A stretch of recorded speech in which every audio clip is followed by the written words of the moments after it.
Bem, boa noite a todos.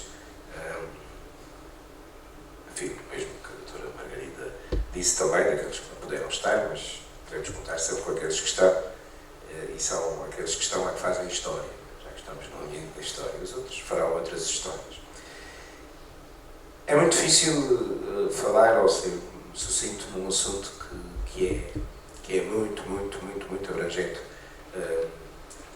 Churchill dizia que quando me pedem para falar sem dizerem o limite, eu não me preparo. Quando me pedem para falar 10 minutos, eu preparo-me pelo menos 1 hora. Nós estamos à vontade, então aí... Não, eu vou tentar ser o mais breve possível.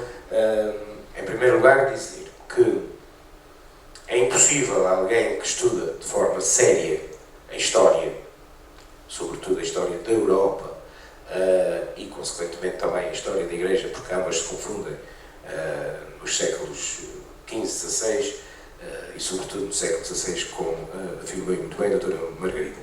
É preciso, agora só um parênteses, que está depois disso, tais coisas que a gente começa a falar e dificilmente termina. Atenção que já havia cristãos no norte da África no século II. Portanto, quando a gente fala da Europa, é preciso não esquecer que já havia cristãos pelo mundo inteiro. Segundo lugar, de facto, essa passagem do fim da Idade Média para o início da Idade Moderna é uma época que tem impactos tremendos. Naqueles últimos 100 anos do século, portanto, os 100 anos do século XV, praticamente, foi um século de mudanças estruturais e de mudanças históricas e que marcaram a história para sempre. Não há dúvida nenhuma. Quando nós falarmos do século XVI e resumirmos o século XVI apenas à reforma, ou às reformas, é muito redutor. É muito redutor porque, se pensarmos a nível cultural, as mudanças que aconteceram tremendas e com impactos na Igreja e na teologia vigente. Basta pensarmos que afinal a Terra não é o centro do mundo. Basta pensarmos que afinal temos mais um continente, a descoberta da imprensa, mesmo até a nível do funcionamento do corpo humano, portanto, um conjunto de evolução científica, cultural e ao mesmo tempo de revolução. Ainda estamos numa Europa que tem um império, na altura governado por Carlos V, Carlos I de Espanha, pai de Filipe II, que tanta importância teve, Filipe I de Portugal, e portanto há um conjunto de situações, porque Lutero nasceu fora do seu tempo. Mais ainda, e esta aqui é uma ideia base, e com a mesma honestidade que acabei de afirmar, vou dizer, havia na Idade Média e neste tempo de charneira entre o século XV e XVI acontece também, é uma ideia generalizada de vontade de salvação. Ninguém queria ir para o inferno. Isto era uma coisa muito grave. Ir para o inferno era o pior castigo que se podia dar a alguém. Não era a cadeia, nem sequer era a morte. Um caso muito simples. Alguém que se queria vingar, e isto é um caso histórico, queria se vingar do seu maior inimigo e ia assassiná-lo. Mas só assassiná-lo era um problema, porque ele podia ir para o céu. Ir para o céu era grave. Então o que é que fez? Era um clérigo e ele introduziu no quarto do clérigo uma mulher para que ele pudesse pecar e logo a seguir entrou e matou, que era para ter a certeza que ele ia para o inferno. Portanto, isso era o castigo maior que se podia dar a alguém. Outro exemplo muito simples e que tem a ver também com esta altura, um bocadinho mais à frente, mas que ainda vem nesta sequência da altura dos grandes missionários. Os nossos missionários, nomeadamente Francisco Xavier, quando chegou ao Japão e converteu alguns grupos de japoneses, com certeza, a ideia básica que eles ficaram foi que eles agora iam receber o batismo e poderiam ir para o céu, mas os seus antepassados não podiam ir. E os japoneses choravam com amargura que iriam para um lugar que era o céu e os seus antepassados nunca poderiam lá chegar. E portanto para eles era uma amargura, para vermos o sentimento generalizado. E este sentimento generalizado leva a que, também da mesma forma, Lutero se preocupe com a salvação. Se nós pensarmos, o tema de base de Lutero era a salvação. Como é que se pode ser salvo? Como é que se pode ir para o céu? Este era o tema de toda a gente. Claro, e aqui agora enfrentamos os problemas estruturais. Em que época é que vivemos? Construção da Basílica de São Pedro. Pregação das indulgências. E as indulgências são aquilo que despoleta algo que estava a ferver dentro de Lutero. Lutero não queria fazer uma igreja nova. Lutero não queria ter um credo novo. Lutero não queria lutar contra a igreja porque ele acreditava na igreja. Ele não acreditava era naquele modelo da igreja. Aquele modelo e aquela teologia não se satisfazia. E, portanto, Lutero chega à sola Gracia e à sola Escritura, que era um grito natural e que depois tornou-se até entre os historiadores ad fontes. Vamos voltar às fontes, vamos voltar ao início. Foi isso que Lutero teve. Essa acessão que ele teve. Agora, e depois aconteceram coisas que se tornaram graves e que acabaram por ser irremediáveis. Um bocadinho falava aqui com o pastor Sérgio sobre Leão X, com certeza teve coisas boas e coisas más, como toda a gente, mas convenhamos, e agora é preciso ter uma noção histórica e de irmos para aquele tempo. Fazer um escrito e dizer que dedica-se escrito ao Papa à genoux não é propriamente assim um cartão de visita, nem hoje, nem no século XVI. Portanto, quer dizer, é assim, extremar posições. Depois, algo que é também muito importante e contribui para aquilo que foi o movimento protestante, foi o aproveitamento político das ideias de Lutero. Os 7 príncipes eleitores do Império naquela altura, 2 dos quais até eram bispos, e um deles era o bispo da cidade onde se diz que as teses foram pregadas, nunca foram pregadas em porta de igreja nenhuma. Foram um desafio público, como era normal naquela altura, mas houve um mito que agora atualmente já ninguém segue esta, mas não foram pregadas na porta da igreja. Bem, que era uma hipótese dos entendidos discutirem e falarem. As 95 teses têm 3 ou 4 que são até contrárias à doutrina católica vigente naquela altura, mas a grande maioria nem sequer eram discordantes. A forma como foi feita talvez não foi a mais aconselhável, e depois o aproveitamento político dos príncipes eleitores e do próprio imperador Carlos V, e que até na dieta de Worms, em 1521, tenta estabelecer a paz, mas os príncipes eleitores dizem sempre mais fácil que a gente estabelecer um princípio. E o princípio é cuius regio eius religio. Muito simples. O príncipe decide qual é a religião do seu povo. Quando se proclama, e Lutero defendia tanto a liberdade, essa liberdade individual de aderir ou não aderir, os príncipes com a assinatura de Lutero, isto para nós vermos, eu sou um fã de Lutero. O meu professor de História dizia São Lutero, um bocadinho exagerado, mas pronto, dizia que a gente devia dizer, nós católicos devíamos dizer São Lutero, porque desprodutou um movimento que se tornou imparável na história da Igreja, e isso é um facto. Mas Lutero, que proclamava a liberdade, permite que os príncipes decidam qual é a religião do seu povo, sem dar liberdade ao seu povo. Portanto, um contrassenso, e com certeza, discutindo a teologia de uma forma mais aprofundada, podemos encontrar outras situações. O Manuel Clemente é um historiador e também da história da Igreja, e com todo o respeito, com certeza, a afirmação que o Manuel Clemente faz é um facto. A Igreja deve, sobretudo, porque eu creio que Lutero foi a gota d'água que fez com que a Igreja quisesse realmente se reformar. Já há muito tempo se queria reformar. Tem de ler a teologia e os escritos de Joaquim da Fiore, sensivelmente 70, 80 anos antes, encontra em Joaquim da Fiore toda a revolta interior que depois apareceu em Lutero. Pronto, mas são circunstâncias. Hoje é dia de Santa Teresa de Jesus, que é também, ou Santa Teresa d'Ávila, que é também da mesma época, que quis reformar a Igreja. Só que uma quis reformar por dentro, Lutero reformou por fora. São duas formas e as duas são aceitáveis, com certeza. Boa tarde a todos. Obrigado pelo convite, quer dizer, é sempre um pouco complicado participar de um debate em que não é de facto a minha especialidade e não é a minha principal motivação, mas tentando ser concordando aqui com o senhor aqui ao meu lado, eu queria dizer que, de facto, embora não seja luterano de origem, como calvinista, se sujeita a Lutero, João Calvino se sujeita a Lutero, reconheço que Lutero desempenhou um papel fundamental naquilo que hoje em dia assume uma característica europeia e mundial. No final deste mês, em 31 de outubro, grande quantidade de cristãos de origem protestante ou reformada vão celebrar o dia da Reforma. Em alguns países é feriado, como o caso da Alemanha, noutros não é, mas há sempre um domingo mais próximo em que as igrejas de tradição reformada celebram esse episódio despoletador do que aconteceu a partir de 1517.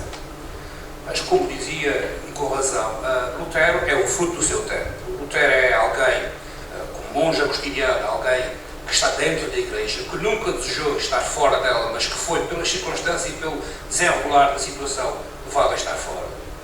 Mas Lutero não é único. A partir do ano 1000, a tal questão da salvação e do inferno, a partir do ano 1000 sucedem-se os movimentos religiosos dentro da própria Igreja Católica Romana, a Igreja Ocidental que havia, não havia outra, não é? Movimentos religiosos que são precursores da própria Reforma Protestante do século XVI. Eu recordo do movimento dos Lollards em Inglaterra, com John Wycliffe, com a tradução da Bíblia em inglês vernáculo, ou, por exemplo, os valdenses, os pobres de Lyon, em França, que se desenvolveram um ministério laico na Igreja. As beguinas na Bélgica, mulheres leigas que desempenhavam em funções de quase vivem em comunidade monacal, mas sem votos, e desempenhavam atividades diaconais, nomeadamente. Há uma série, naqueles 300 anos antes do século XVI, de 1517, há uma série, uma multiplicação de episódios e de movimentos, alguns reprimidos pela Igreja, outros aceitos, como o caso da Ordem Franciscana, que foi integrada na Igreja a custo, diga-se de passagem, num processo extremamente complicado, e o mais recente, antes de Lutero, até um episódio que surgiu na Boémia, com o Janus, com o martírio, com a imolação na fogueira de Janus, um padre, que se atreveu a colocar em questão algumas coisas e que foi imolado na fogueira e que levou praticamente toda a atual República Checa a aderir à reforma luterana a posterior. Portanto, há uma série de antecedentes que nós nunca podemos esquecer. Havia um borbulhar na questão da ocidental. E que eu, ao analisar isso, eu, às vezes chego à conclusão, não sei se terei certo ou não, mas é a minha opinião. O fio condutor era essencialmente, obviamente, os fatores económicos, sociais, as descobertas científicas, a invenção da imprensa desempenham um grande papel, mas há um fundo condutor que é teológico, essencialmente. E esse fio que se encontra nos Lollards em Inglaterra, que se encontra nas beguinas, que se encontra nos pobres, nos irmãos da vida pobre, comum, aliás, de que, por exemplo, Thomas A. Kempis fazia parte, o Erasmo de Roterdão fez parte, era o desejo de poder falar a palavra, pregar a palavra. E havia um impedimento de raiz de tudo isso. Na igreja daquele tempo não se podia pregar livremente na rua, por exemplo, sem a autorização do ordinário popular, isto é, do bispo e o santo. E a estrutura, muitas vezes, limitava essa capacidade. E houve grandes conflitos desse tipo. Grandes conflitos entre gente que pretendia pregar, ter a liberdade para pregar o Evangelho e que não conseguia. Lutero fez o seu percurso dentro da Igreja. Era monge, era professor de teologia, fez uma descoberta no seu íntimo da questão da justificação pela fé, ou seja, a questão da salvação, quando ensinava a Carta de Paulo aos Romanos na universidade. Mas, de facto, tudo isso está ligado a esse desejo de poder falar, de poder refletir, de poder transmitir o que a Palavra de Deus transmitia a cada um, agora generalizando para tudo. E é essa realidade que assumiu uma característica explosiva, digamos assim, com tudo aquilo que foi agora aqui dito, com as influências políticas subjacentes, com os jogos políticos, do Sacro Império Romano Germânico, dos príncipes eleitores, tudo isso, no fundo, vem a ter um impacto prático naquilo que é a própria psicologia protestante, isto é, o proveniente da Reforma. Uma coisa que o protestantismo tem, bem ou mal, depende da nossa opinião, é essa capacidade de assumir a análise própria do texto e assumir a sua partilha. Isto encontra qualquer igreja protestante, seja luterana, seja calvinista, seja outra coisa qualquer. Há diversos tons e nuances de tudo isto, não é? Mas isto, eu acho que é um problema, é um fio condutor que já vem desde o ano 1000, passa toda a Europa, todo aquele tempo em que a Igreja entrou em convulsão na Europa, com diversos movimentos de voltar ao Evangelho e de voltar à possibilidade de partilhar a Boa Nova, e isto teve aquele aspecto, não gosto de dizer escondido nesse aspecto, fundamental em Lutero, que foi o momento em que quebrou o relacionamento. Este vai ser muito mais tarde sistematizado por Calvino, a tal de a paixão por João Calvino, não é? Vai ser sistematizado por João Calvino e vai ser implementado em todas as comunidades e linhas teológicas protestantes que ainda subsistem nos nossos dias. Portanto, objetivamente, Lutero desempenha um papel de chapeiro, é um catalisador, se não assim, mas não está sozinho. Já havia antes dele muita gente que lutava pelo mesmo, que lutava pela abertura da Igreja e que não podia fazer porque a Igreja era um edifício relativamente monolítico, digamos assim, com as suas brechas, com tudo mais, mas que no essencial era monolítico e não permitia uma abordagem assim tão livre quanto isso, da própria palavra do Evangelho. E essa realidade traduz-se com a multiplicidade de aproximações do texto e visões do texto que dá origem a comunidades religiosas tão diferentes como aquelas que nós temos no campo da Reforma hoje em dia. E que também aparecem aqui nos Açores, embora em questões em tempos, em linha temporal, muito mais tardias que nós já vimos no primeiro. Portanto, sem dúvida alguma, Lutero merece ser estudado, mas como eu dizia há pouco, antes de nós começarmos, para mim Lutero é um homem de paixões.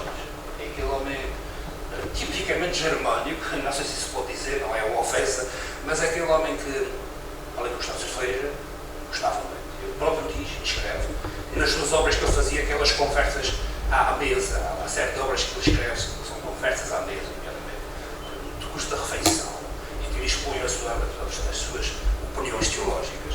Mas era um homem profundamente, não direi aflito, mas preocupado com a sua salvação. E aquela descoberta que ele faz do texto de Romanos, como ele reconhece, aquilo que já é uma citação do Antigo Testamento que se encontra na carta de Paulo aos Romanos, quando ele diz: o justo viverá pela fé, que fez a mudança, fez o clique na cabeça dele, e que o levou a colocar em questão a possível venda da salvação através do esquema das indulgências, que era um objetivo meramente humano, no sentido de angariar fundos para terminar a basílica de São Pedro em Roma, não é? Isto tomou proporções que nem o próprio Lutero imaginava. Hoje em dia nós estamos pronto a uma cristandade, eu não gosto muito da palavra cristandade, do cristianismo ocidental fragmentado, procura às vezes reatar pontos e refazer aquilo que tem de ser refeito, mas que ainda tem muito para enfrentar no sentido de uma possível, eu não digo reconciliação, mas mais de uma possível partilha de espaço, porque de facto os caminhos a partir daí, a partir do século XVI, divergiram muito, e há radicais de todos os lados, e sobretudo também no campo protestante também é usado, portanto aí veremos o que vai acontecer.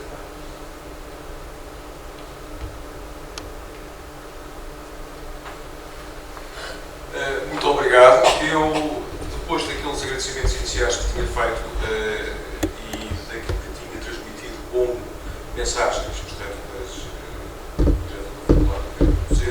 gostaria, obviamente, de cumprimentar os membros deste painel, com quem tenho o prazer de tempo e antena, chamemos assim, para falar de uma questão, ou de questões, das quais, durante, como o Odem ontem na apresentação em Lisboa lembrou, sobre os quais não se falou durante muito tempo.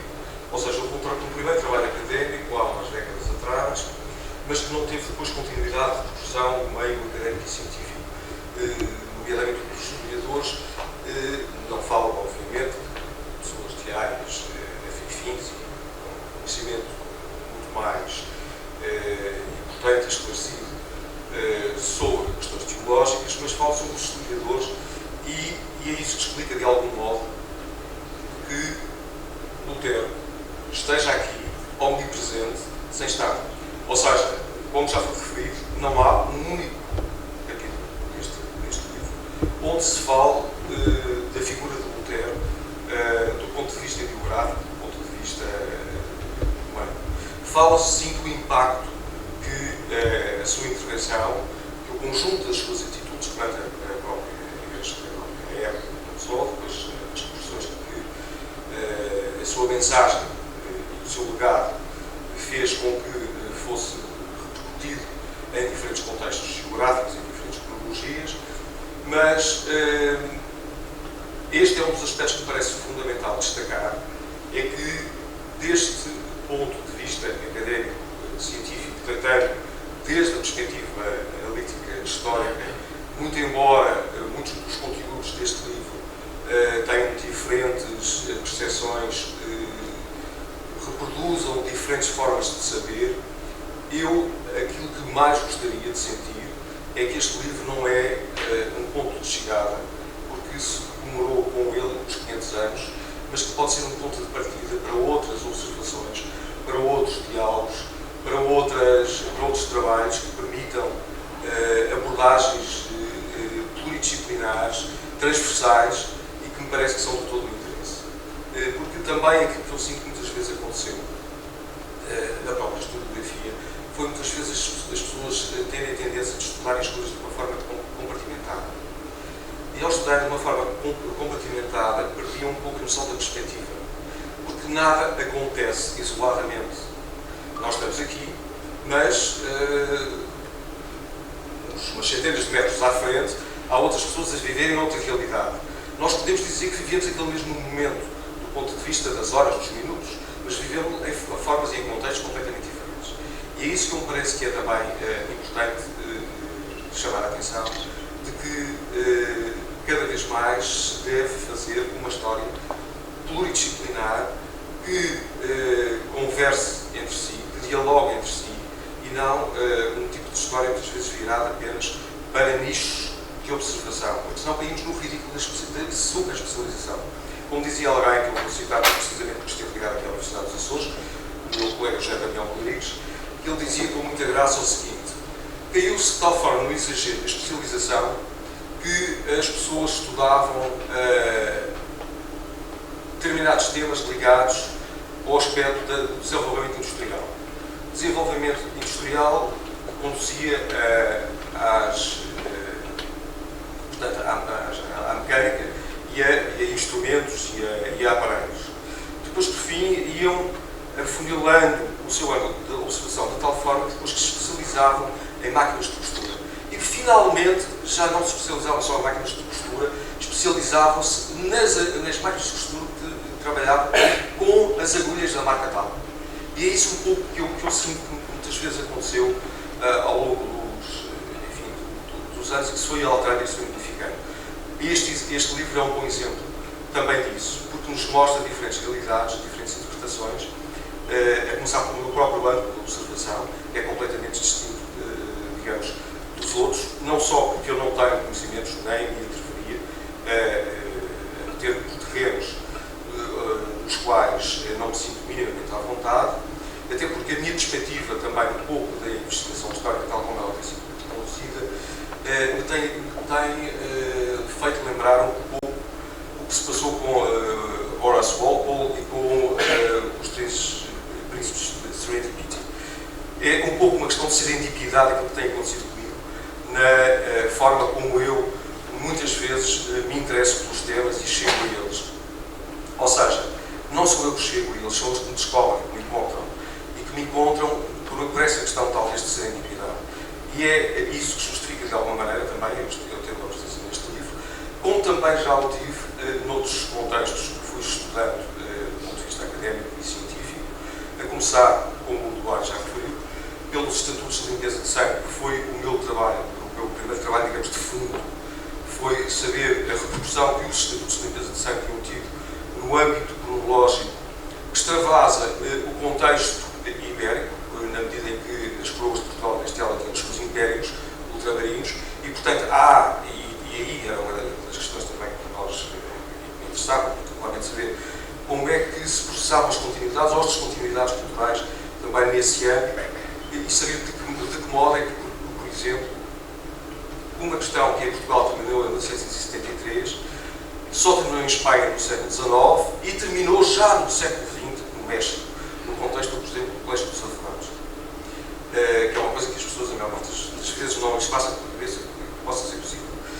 Mas foi isso que me levou a estudar o impacto, portanto, da questão dos estatutos e da implementação dos estatutos de limpeza de sangue, que depois, por sua vez, me conduziu a outra questão completamente diferente e que tinha a ver com o tabaco.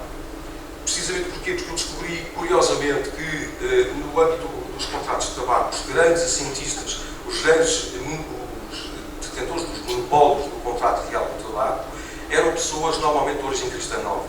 Enquanto os familiares do centro ofício, que estavam na base da pirâmide, neste comércio tabaqueiro, eram precisamente os estanqueiros locais, que eram familiares.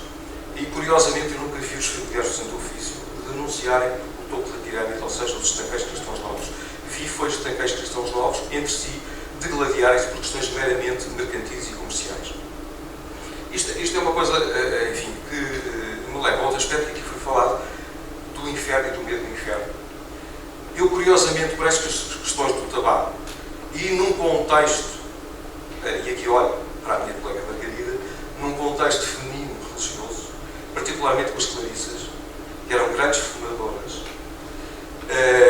grandes consumidoras de tabaco, e que plantavam, para além das 6 matas habituais de tabaco para fins medicinais, plantavam muito mais para fazer comércio de tabaco. Há uma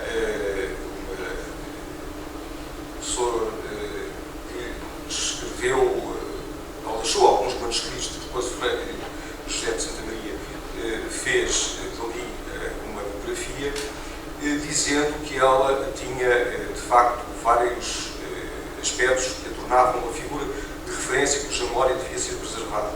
E uma delas é porque tinha recebido, muitas vezes, pedidos de oração para intercessão por almas que estavam a penar no purgatório pelo mundo que tinham formado em vida. Portanto, como veem, estas questões que se vão sempre relacionando, curiosamente, acabam por me levar a aspectos que, é o que eu digo, são questões de serenidade, umas levam às outras, sem nós suspeitarmos, sem nós nos passar pela cabeça que isso possa acontecer. Portanto, eu não querendo ter a pretensão de ter sido original ou de querer ser original nesta minha intervenção, quis apenas e muito especialmente chamar a atenção para que há muitos anos de observação. É importante que eles coexistam, é importante que eles continuem a refletir o empenho da comunidade académica e científica, abordando hoje, neste livro, textos com um determinado perfil e, eventualmente, em livros que se possam seguir, abordar outras perspectivas, outros ângulos de análise e que nos possam, ao fim e ao cabo, conduzir àquilo que eu acho que é o mais importante de tudo, ter debates enriquecedores e ter visões cada vez mais abrangentes e cada vez mais interessantes, tirando-nos um pouco de um centrismo que é um centrismo que eu diria muito virado para o próprio inimigo, que é aquilo que muitas vezes acontece também no próprio no próprio meio cultural, académico, científico, etc. São visões às vezes muito centradas e que não têm em conta as dimensões alargadas que eu acho que devem ser tidas isso aqui consideradas. E por isso daí o prazer de estar hoje aqui a ouvir estas intervenções todas como a noite que eu ouvi, porque sinto que aprendo com elas, me enriqueço com elas e me sinto credor também de algo por fora. Por isso, muito obrigado a todos. Ora bem, muito obrigado por estas primeiras intervenções. Eu desde já queria dizer que o resistente público que aqui está, se quiser participar, obviamente teremos todo o gosto em que coloquem questões ao painel. Estamos disponíveis, portanto, eu vou passar uma segunda ronda de perguntas, mas conto com o vosso apoio. Portanto, na terceira parte, espero que o público possa também participar. Eu recebi ontem o livro, já há algum tempo que a doutora Edith Alberto me tinha enviado um PDF, mas eu sou muito sincero, eu gosto de ler as coisas em papel, de cheirar o papel, então ontem à noite tive a dar uma vista de olhos aos artigos e como nós temos hoje aqui alguns dos autores desses mesmos artigos, eu acho que seria interessante que pudessem dar, digamos, com uma perspectiva daquilo que investigaram no seu trabalho. Eu ia começar pela professora Miguel Holanda, que se propôs estudar os reflexos da cisão luterana na legislação diocesana católica. Aliás, até o título do artigo tem coloca um ponto de interrogação, portanto, para sabermos se existem ou não esses reflexos. E propôs estudar duas dioceses, Évora e Angra, fazendo, portanto, essa comparação. Gostava que nos contasse um pouco a nós essa sua experiência que teve no artigo. obrigada. Obrigado. Muito obrigada. Essa escolha do tema partiu de duas situações. Uma, eu fazia parte da comissão organizadora, que era presidida aqui pela doutora Edith Alberto, e, naturalmente, tinha de trabalhar não só na organização, mas também na contribuição dos próprios textos. Só que não tenho trabalhado nada sobre o Lutero, não tenho trabalhado nada sobre as reformas, a não ser naquilo que dou nas aulas de História Moderna aos meus alunos da licenciatura em História na Universidade dos Açores, e nas quais já tive há uns anos, por várias vezes, o grato prazer de contar com o pastor Sérgio Paulo Furtado para explicar aos meus alunos as reformas protestantes pelos olhos de um protestante. E que foram, de facto, aulas interessantíssimas, aulas em que aprendi imenso, em que o pastor Sérgio Paulo se deu ao trabalho de fazer uma coletânea de textos de fontes traduzidas, muitas delas diretamente por ele, com que nós trabalhamos nas aulas, como eu fazer depois uma conferência mais alargada, até um assunto que sempre me interessou, mas sobre o qual eu nunca trabalhei. A segunda razão para a escolha deste tema foi que eu trabalho muito com uma colega e amiga da Universidade de Évora, a quem eu chamo co-madre, porque eu trabalho as Clarissas, ela trabalha as cistercienses, da ordem de São Bernardo de Claraval, neste caso da Congregação da Alcobaça, Antónia Conte, e então daí nasceu a oportunidade de compararmos o que se passava em duas dioceses muito diferentes, mas qualquer delas, à sua maneira, uma diocese de fronteira. Uma, a diocese de Angra, com todas as suas fronteiras atlânticas, com as fronteiras internas entre ilhas, com as fronteiras relativamente ao reino, ao continente, com outras fronteiras sociais, etc. Outra, a diocese de Évora, a diocese terrestre, a diocese de fronteira com Espanha, arquidiocese, com uma grande implantação sobre a Banda Diária, e nós propusemos um desafio a nós próprios.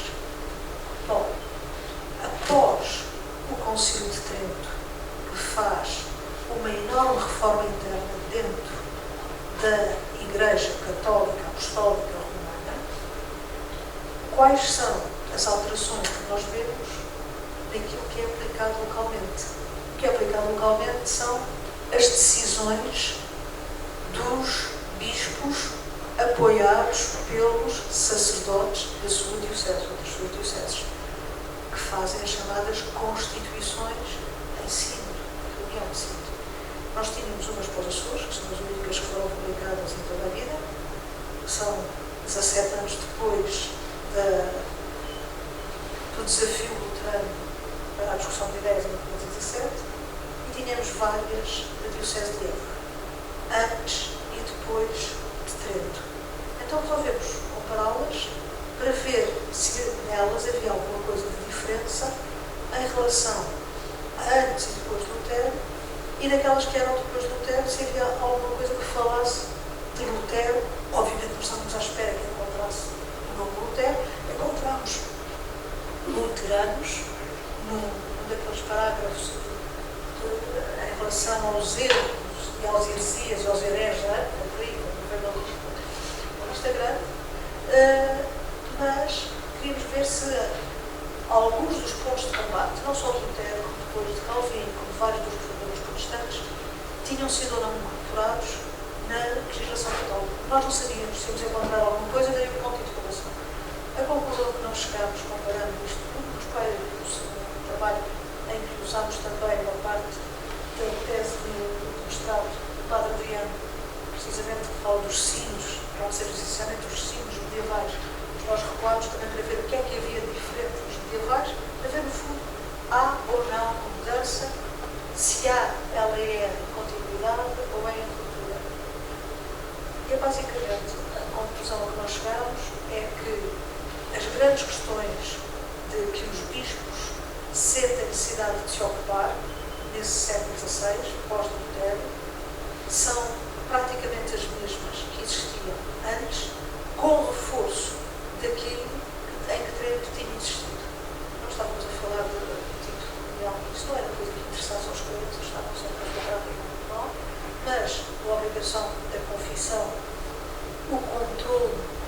atividade dos crentes, o evitar a contaminação do profano ao sagrado, ou seja, o tentar separar a parte de festas e de celebrações que não tinham nada a ver com a parte religiosa, o pôr em prática, o conviver entre todos. Sem dúvida que há ali umas preocupações que são sempre as mesmas. Agora, aquelas grandes preocupações luteranas não era aqui que se tinha em prática.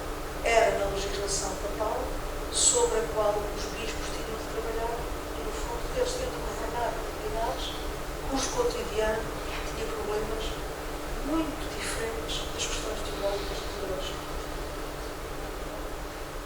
Eu já agora aproveitava para propulsar um pouco aqui a presença da professora Margarida e para colocar uma outra questão, se me permitir.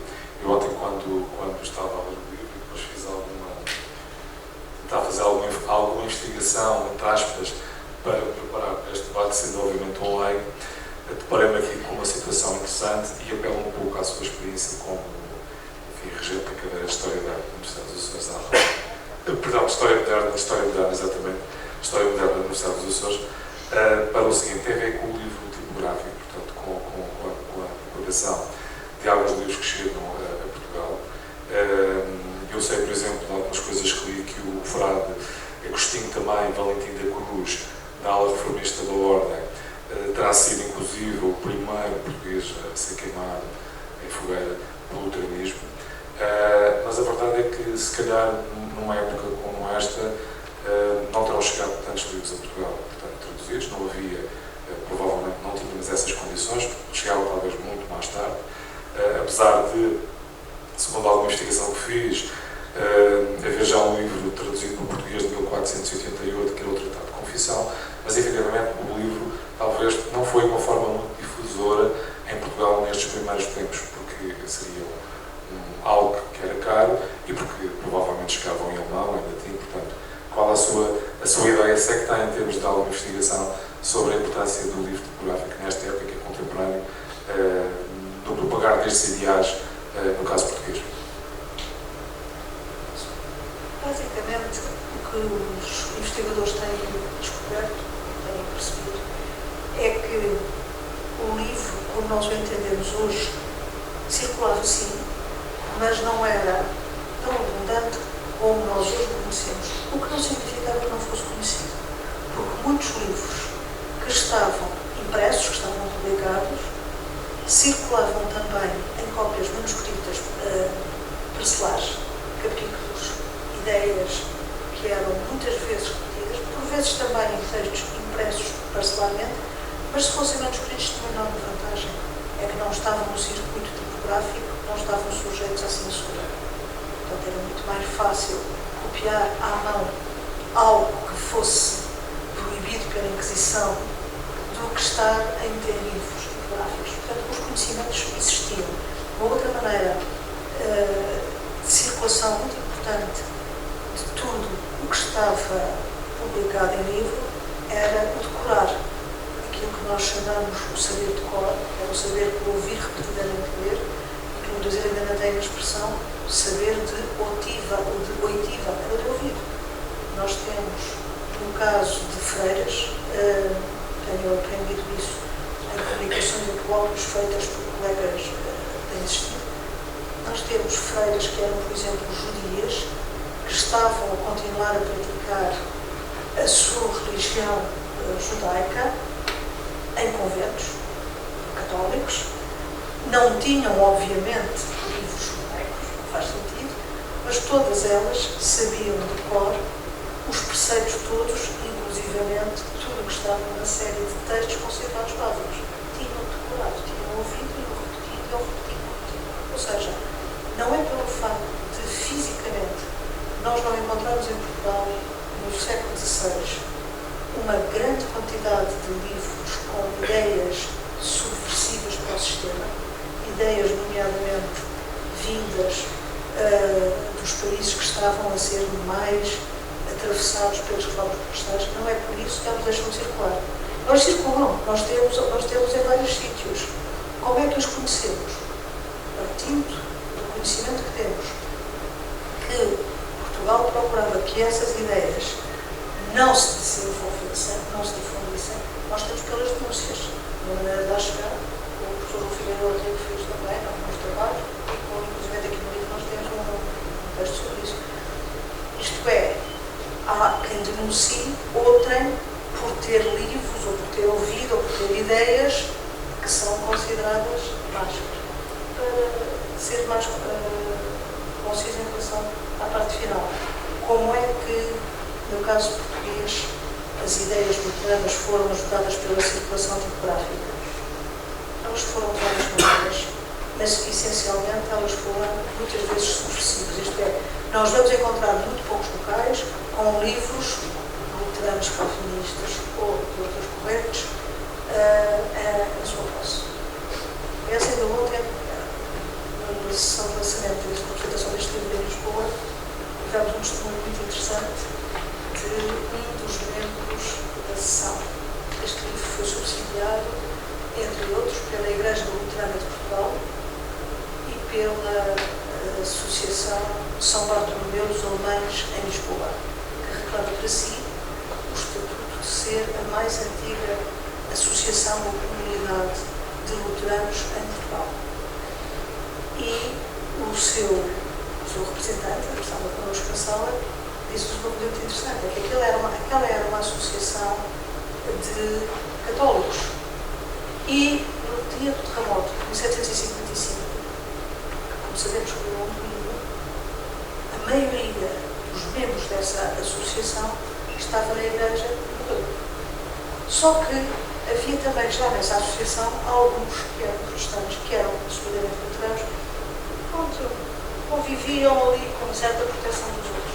A partir desse momento, a associação passou essencialmente luterana, com alguns católicos, mas essencialmente luterana. Nós estamos no século XVIII, que é uma situação completamente diferente do século XVI, porque no século XVIII nós temos agora já uma preocupação muito grande da parte, nomeadamente, do Renato José, de evitar a rotulagem do combate contra o código cristão novo.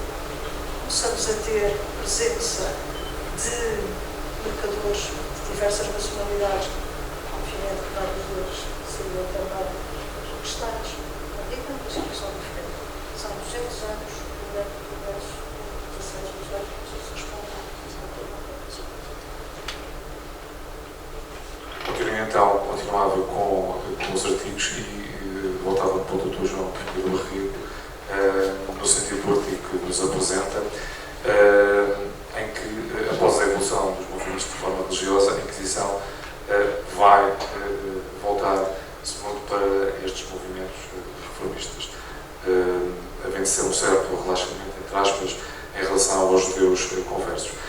No entanto, eu fiquei pela leitura do artigo e vendo os casos que foram apresentados de Diogo Teve e de Dom Lope de Almeida, que a Inquisição não foi assim tão inquisitiva em relação aos luteranos. Houve uma certa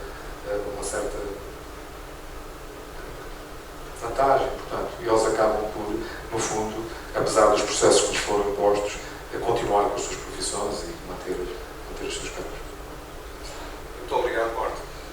Efetivamente, eu tinha dito há pouco que não gostava de ser egocêntrico, mas observações sentando em mim, no meu trabalho.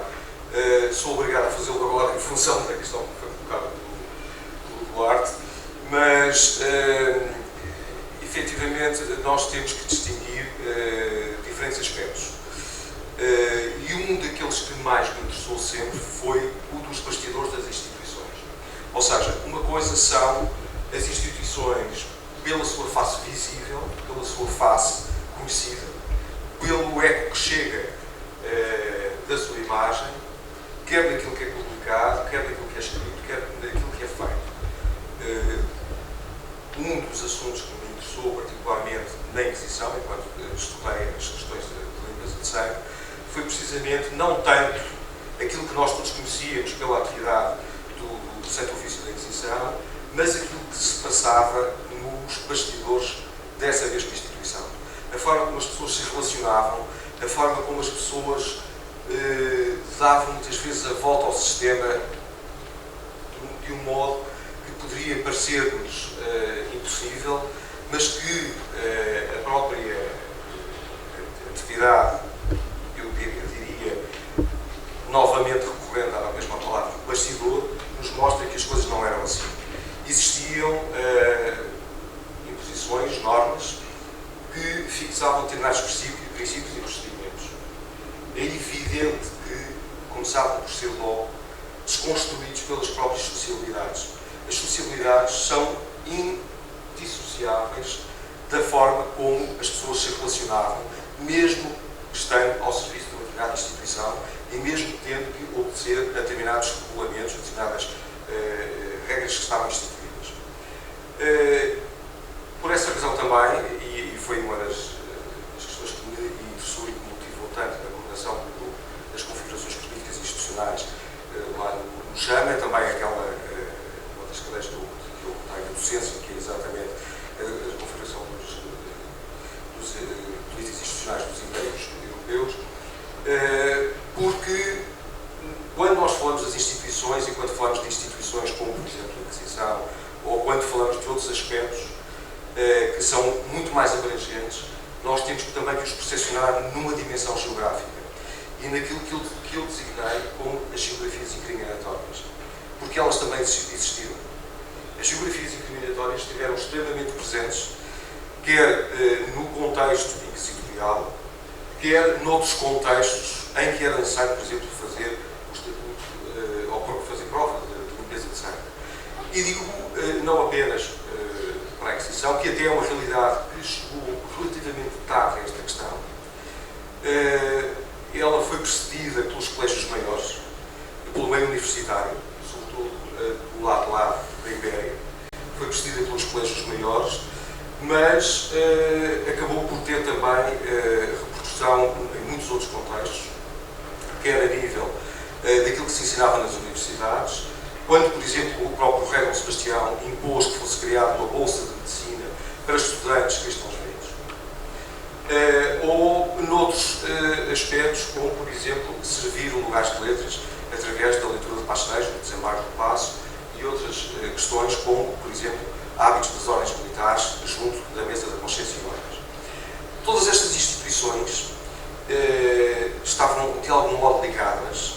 E estavam ligadas porquê? Não apenas por aquilo que era o seu trabalho, no âmbito, neste âmbito especial, de fazer as provenças ou o apuramento ou a limpeza de sangue, mas porque todas elas tinham tido, as pessoas, e daí a importância dos bastidores, tinham tido uma relação de proximidade que tinha criado também uma cumplicidade muito grande. A maior parte delas tinham sido colegiais e profissionistas da Universidade de Coimbra e dos colégios maiores também em Espanha.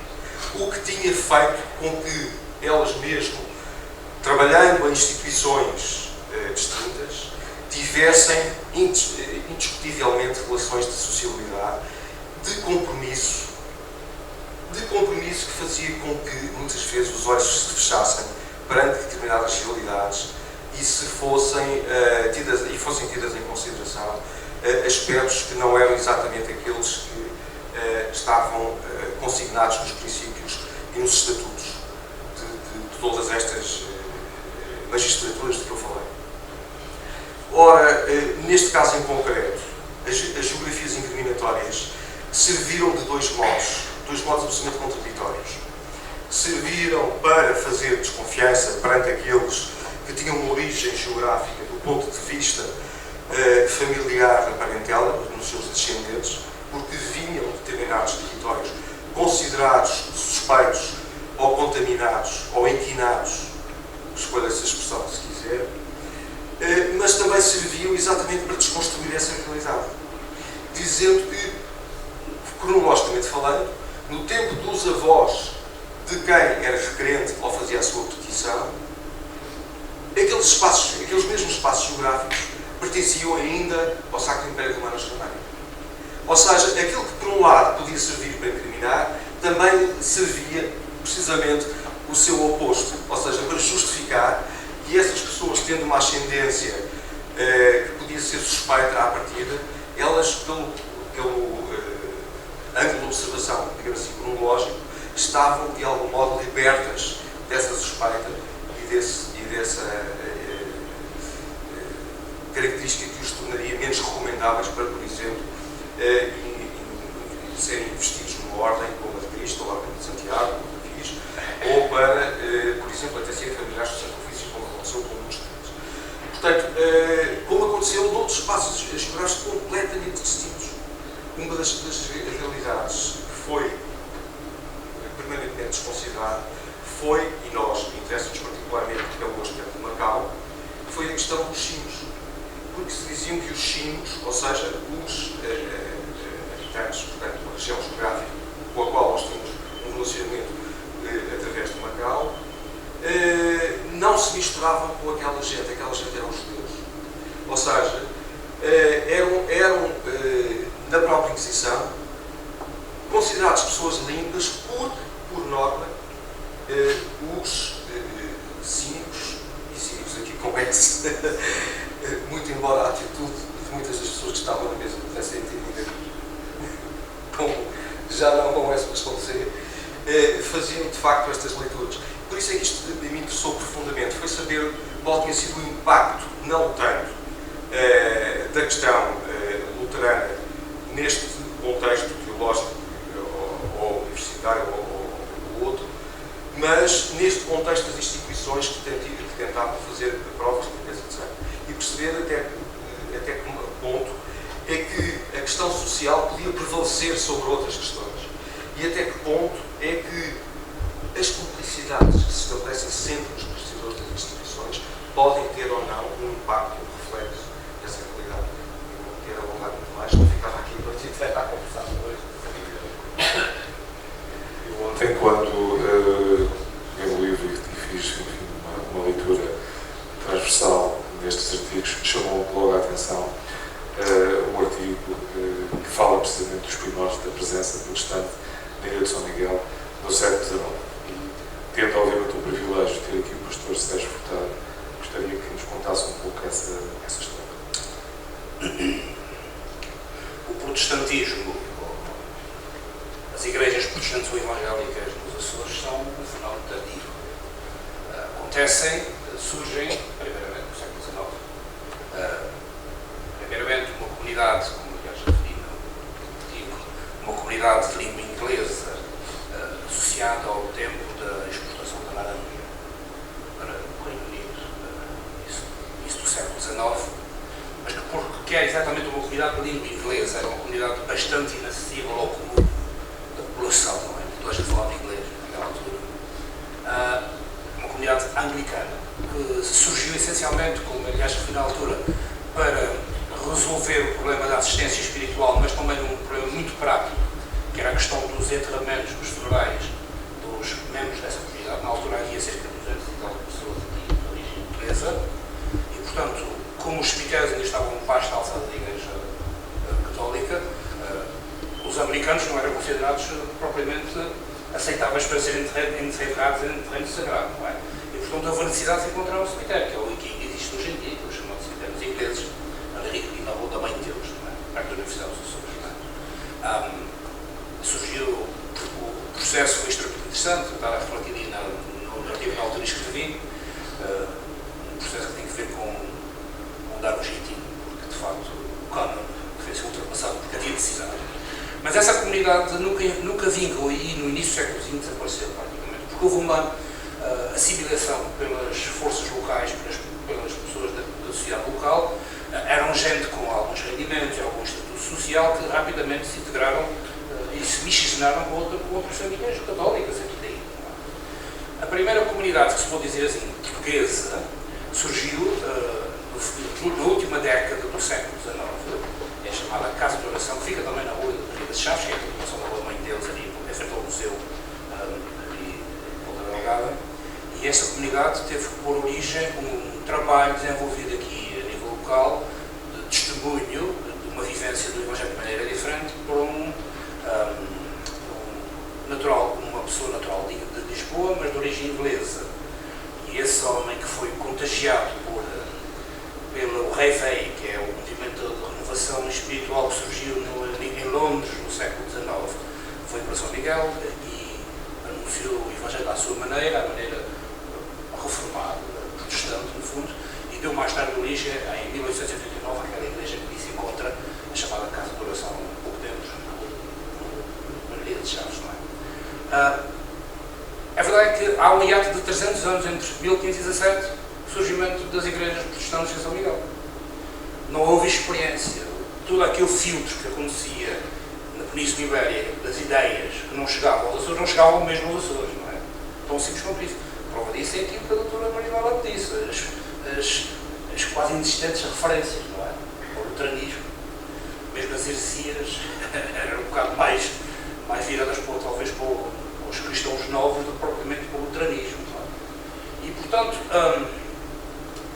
o surgimento dessas igrejas, que primeiro surgiu em 1889, depois formou-se realmente em 1889, foram também um pouco dinamizadas pela abertura que o Estado teve que fazer por causa do ultimato inglês e toda aquela questão que surgiu com os tratados Inglaterra-Portugal, que abriram as portas. Havia uma necessidade de reciprocidade. Isto teve que ser assim. O Estado português teve que aquecer, no fundo, a existência dessas novas comunidades. Só se desenvolveu mais tarde no século XX, nos anos 30 do século XX, com mais duas outras comunidades que surgiram na altura. Portanto, há um hiato de 300 anos é que não houve presença protestante. E não há, portanto, a experiência do processo que começou, digamos, com Lutero, em 1517, se prolonga com Calvino, com a reforma na Suíça, com a reforma na França, com a reforma na Inglaterra. Não há nada disso que sirva de base ao surgimento dessas comunidades aqui. Elas surgem, essa comunidade surge e as outras que se seguem, surgem como fruto de um movimento de renovação que acontece 3 anos antes depois na Inglaterra. Então são comunidades pietistas, digamos assim. Já não tão preocupadas com o caso concreto da Casa de Oração é isso, não preocupadas com uma fundamentação teológica reativa, uma fundamentação teológica luterana ou calvinista, mas muito mais preocupada com a vivência da fé, muito mais pietista no sentido interior, o compromisso pessoal do cristão, e portanto a história para trás não existe o transfundo, não é? Como dizem os espanhóis, não existe o pão de fundo que dava base a todo esse processo, não é? E as comunidades que nós temos hoje em dia, protestantes aqui em São Miguel, a mais antiga é essa, da Casa de Oração, também isso com as fases críticas. Temos a seguir a Igreja Presbiteriana, onde eu nasci, praticamente, os meus já eram, ali no cemitério de Ingleses, que entretanto foi vendido à Igreja Presbiteriana em Portugal.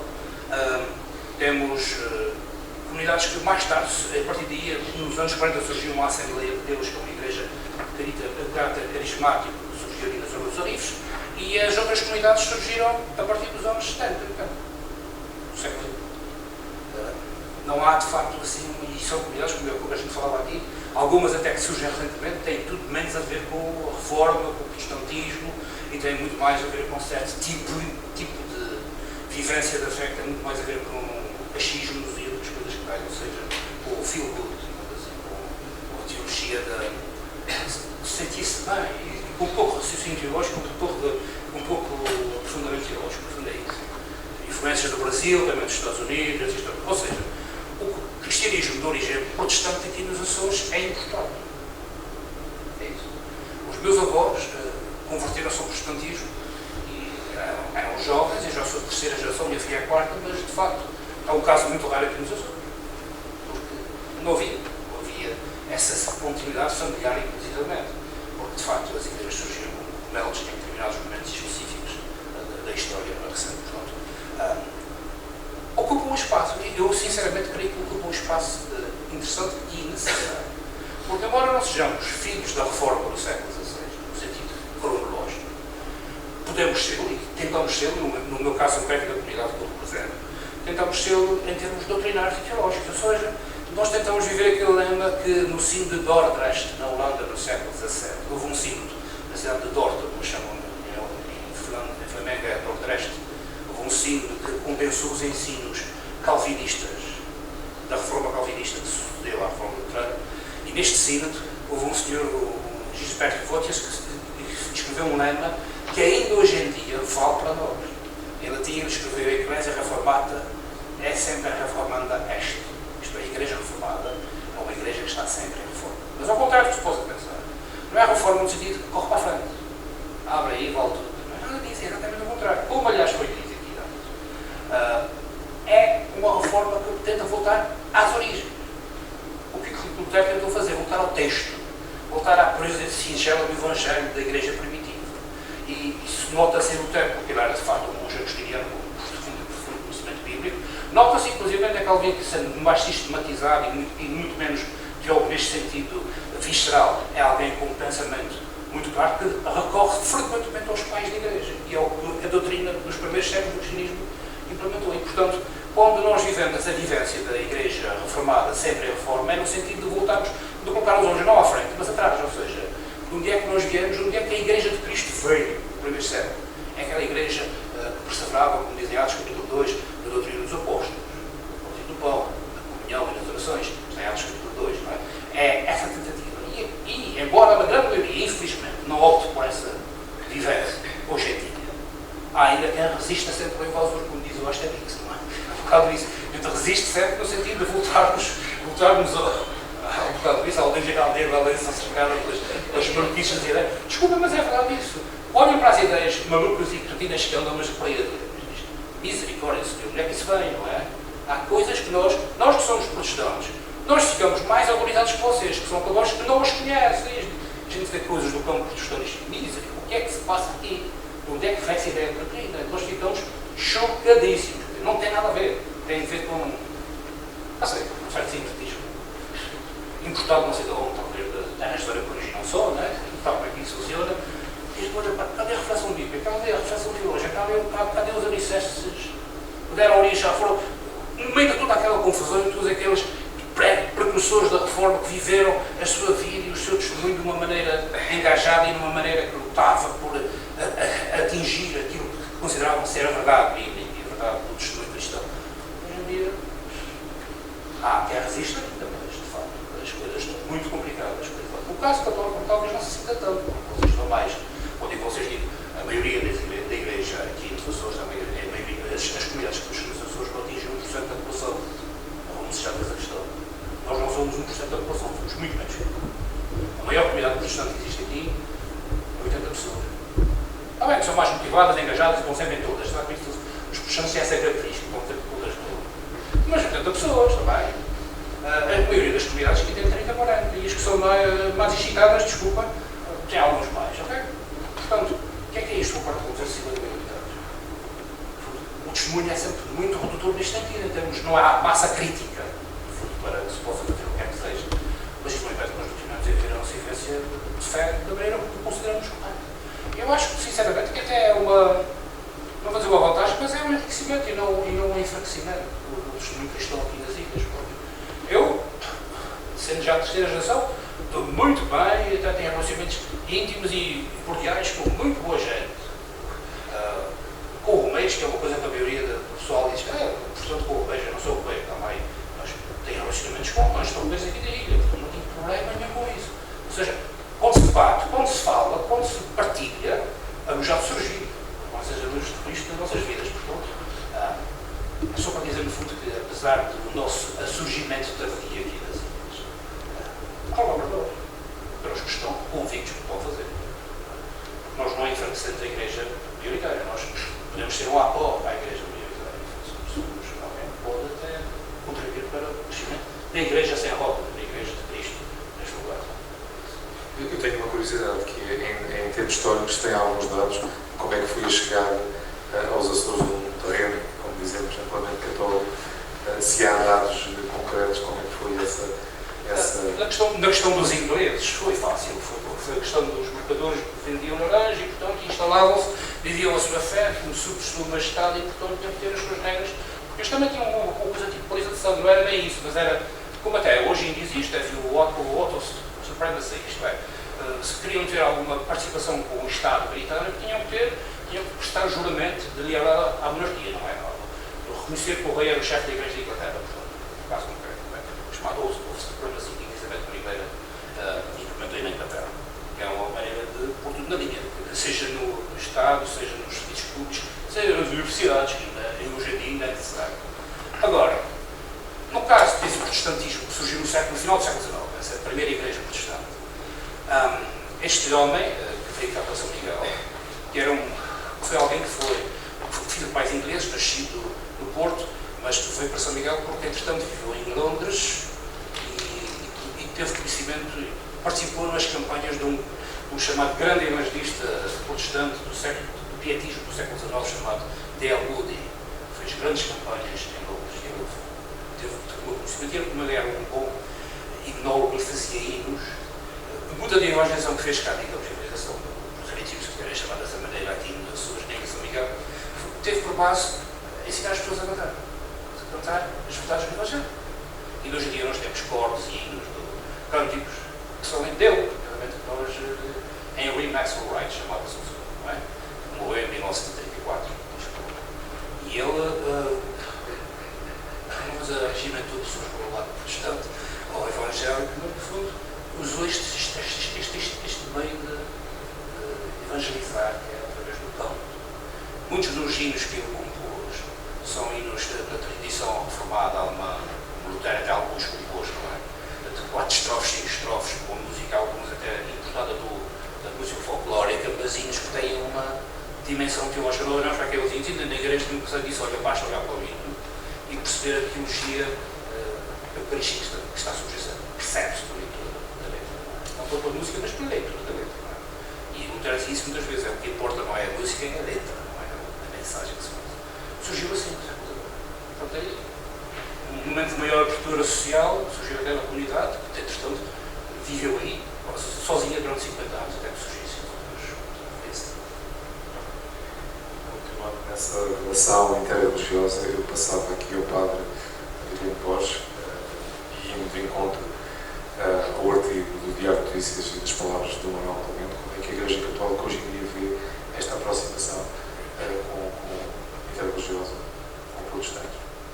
Bem, nesses últimos, o movimento ecuménico surge um bocadinho antes, e até é uma das razões principais para a realização do Concílio Vaticano II. O movimento ecuménico começa praticamente em plena Segunda Guerra Mundial, onde, agora há bocadinho falou-se de protestantes que foram encontrados mortos numa igreja, ou luteranos foram encontrados mortos numa igreja, não foi isso que se falou. Ao contrário, ou católicos numa igreja protestante. Sei. Tá bem, mas o efeito é o mesmo.